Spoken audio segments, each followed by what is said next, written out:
For 10 years, my in-laws treated me like hired help while I quietly bought 4 properties on their street. And when their medical bills came due, my husband finally told them the truth about who owned their house. Margaret Whitmore stood in my kitchen and smiled her smile, the one that never reached her eyes, and said, "The roast is overdone again, Victoria. You really can't seem to get anything right, can you?" I was standing at the sink washing dishes. Dinner had ended 30 minutes ago. The family, Margaret, her husband David, their son James, and me, James's wife, had been eating prime rib that I'd cooked to exactly 135 degrees internal temperature. Perfect medium rare.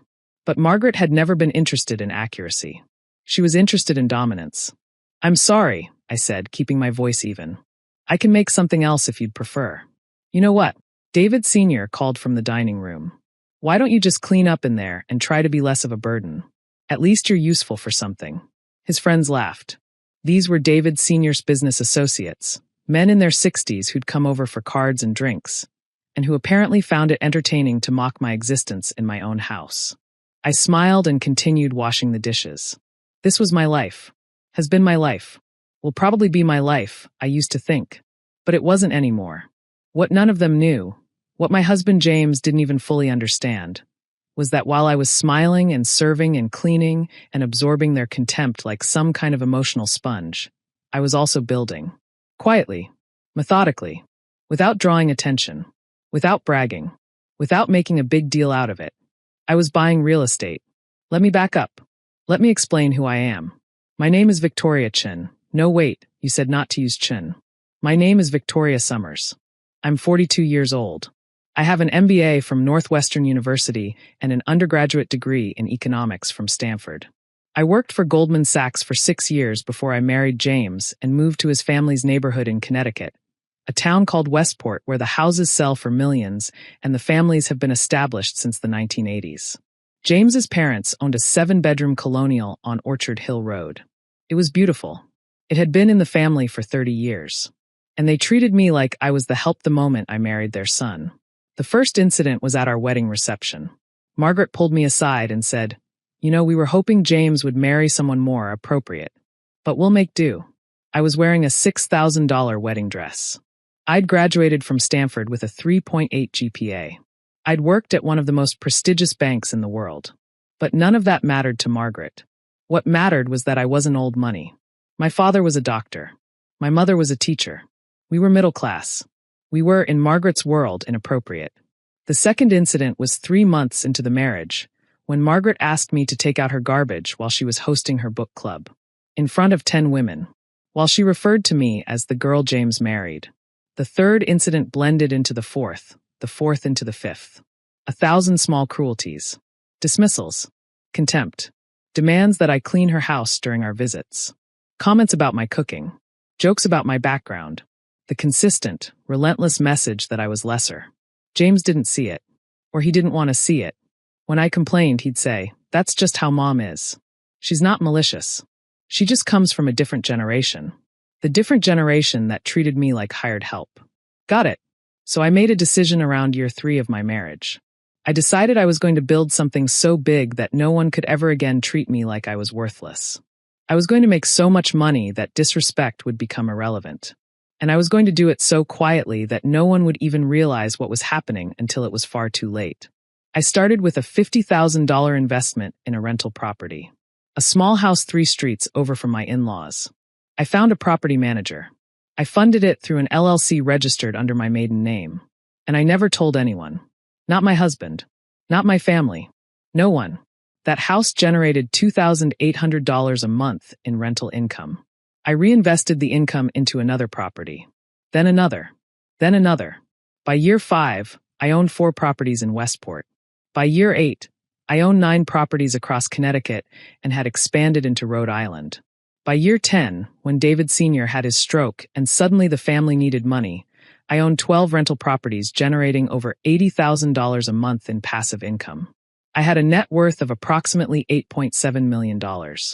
And my in-laws still thought I was the help. The stroke happened on a Tuesday morning. David Sr. was at his office when he collapsed. He spent 3 weeks in the hospital. During those 3 weeks, the medical bills accumulated. Surgery, ICU care, rehabilitation, tests, The hospital bill alone was going to be $340,000. Even with insurance, they were looking at $80,000 to $100,000 in out-of-pocket expenses. Margaret didn't know how to handle it. She'd never had to worry about money before. Everything had always been comfortable, secure, safe. David Sr. came home from the hospital needing round-the-clock care. A nurse, physical therapy, medications. The estimate for the first year of home care was approximately $60,000. Margaret called James one Tuesday morning. I was in the kitchen. I overheard the conversation. "Sweetheart, we need to talk about your father's medical situation," she said, her voice transformed. Gone was the contempt. Gone was the dominance. What was left was vulnerability. Fear. Desperation. "What about it, Mom?" James asked. "The bills are substantial. We're looking at significant expenses. I was wondering if it might be possible for you and Victoria to help. We could call it a loan, of course, to be repaid once your father's disability insurance settles." I watched James's face. I watched him consider this request. And then finally, I watched him understand. "I need to talk to Victoria," he said. We talked in the living room of our own house, the beautiful home I'd paid the down payment on with money I'd earned at Goldman Sachs, the home James had assumed was somehow a joint accomplishment. "My parents need help," James said. "They're in a difficult financial situation because of medical bills." "How much money are we talking about?" I asked. Initially, they mentioned maybe $50,000. But there could be ongoing costs. I looked at my husband. Really looked at him. At the good man I'd married. At the man whose family had treated me like I was invisible. At the man who'd never quite defended me against his mother's cruelty, but also hadn't participated in it actively. "Call your father," I said. "Tell him you want to meet. Tell him you're bringing me." That meeting happened in David Sr. and Margaret's dining room. The same dining room where I'd served hundreds of meals. Where I'd listened to Margaret demean me in front of her friends. Where I'd swallowed my rage and smiled. David Sr. was in a wheelchair now. The stroke had left him partially paralyzed on his right side. He looked smaller than I remembered. Smaller and afraid. "I understand you're facing some medical bills," I said, not waiting for James to speak. Margaret's expression shifted. "Well, yes. We're in a difficult situation. James said you might be able to help us." "I might be," I agreed. "But before I agree to anything, I need to show you something." I pulled out my phone and I showed them the portfolio. The property management reports.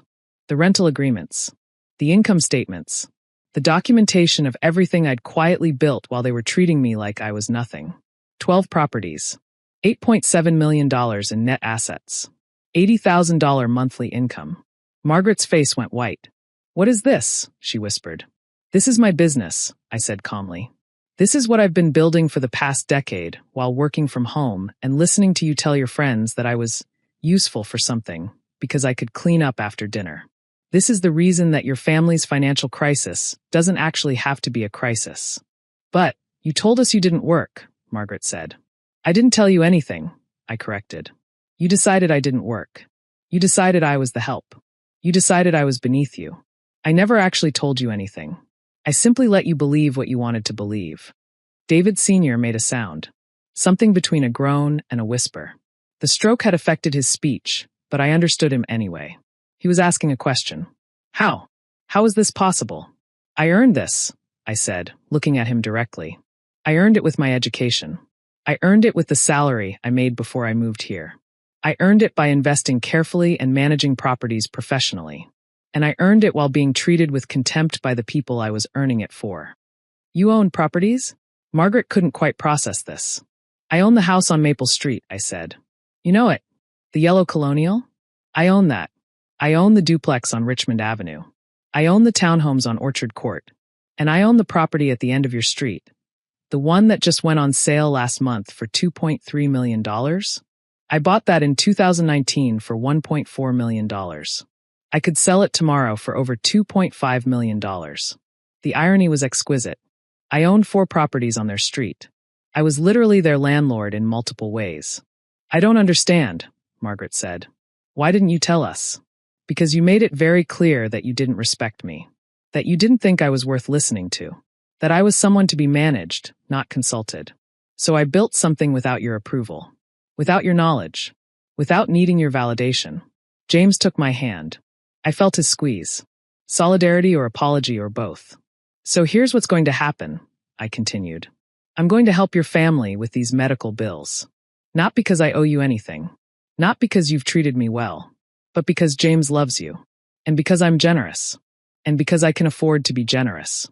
I'm going to write you a check for $80,000 today. It will cover your first year of medical expenses, your co-pays, your medications, your in-home care. We couldn't possibly, Margaret started.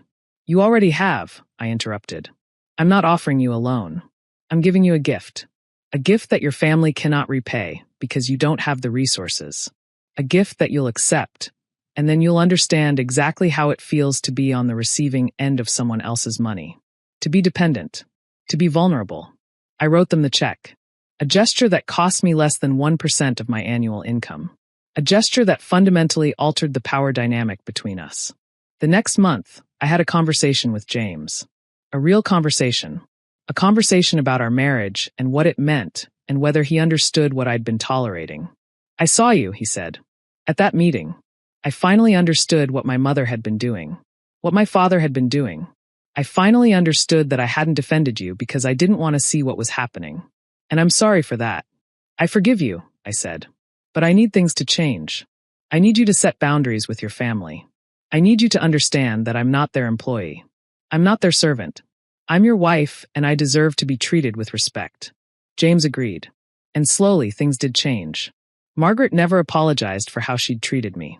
But she did become noticeably more respectful. She started asking about my work. She started asking my opinion on things. The shift came because she finally understood. I was the one with power now. I was the one making $80,000 a month. I was the one with resources. I was the one who could walk away from this family and be completely fine. And knowing that I could leave changed everything about the way they treated me. David Sr. recovered enough to come home from the hospital. His recovery was slow, but he progressed. The medical bills continued, but they were manageable. My $80,000 gift covered more than half of the first-year expenses. I privately paid for additional physical therapy that wasn't covered by insurance. I never told them I was doing it. I just ensured he got what he needed because I could. 1 year after his stroke, David Sr. looked at me and said something I'd never expected to hear. I misjudged you, he said. His speech was still affected by the stroke, but I understood him. I thought you were marrying James for money. I thought you were going to be a burden. I thought you were beneath us. Yes, I said. You did. I was wrong. You're stronger than any of us. I didn't correct him. I didn't minimize the statement. I just acknowledged it. Yes, I am. A year after the stroke, James and I had our own conversation about children. We'd always said maybe someday when the time was right. Are you ready to have kids? James asked. And would you want them raised with exposure to my family? I thought about it. Yes to kids. And yes to family, but only if there are strong boundaries. Only if they understand that my children will be treated with respect. That I will not tolerate disrespect toward them or toward me. I'll make sure of it, James said. And he did. We had twins 2 years later. A boy and a girl. When Margaret held them for the first time, I saw her understanding something fundamental. She held the future. She held the lineage. And that lineage belonged to me as much as it belonged to her. By year 15 of my marriage, I owned 23 properties. My net worth had grown to $22 million. My real estate business employed a team of 5 people. I worked from home, set my own schedule, and answered to no one. And no one ever called me the hired girl again. The lesson I learned from those 10 years of mistreatment was this. Silence doesn't mean acceptance. Humility doesn't mean weakness. And sometimes the most powerful thing you can do is build something so substantial that people can't help but respect what you've created. I didn't build my empire to prove something to my in-laws. I built it to prove something to myself. I built it to ensure that no one would ever again have the power to make me feel small. When they finally found out I was their landlord, literally and figuratively, they understood. They understood that they'd underestimated me, that they'd misjudged me, that the woman they'd treated like nothing had become everything. And that's worth every moment of those 10 years of swallowed pride. That's worth every dismissal, every insult, every moment of serving them while they looked down on me. Because now, when I serve anything, it's on my own terms.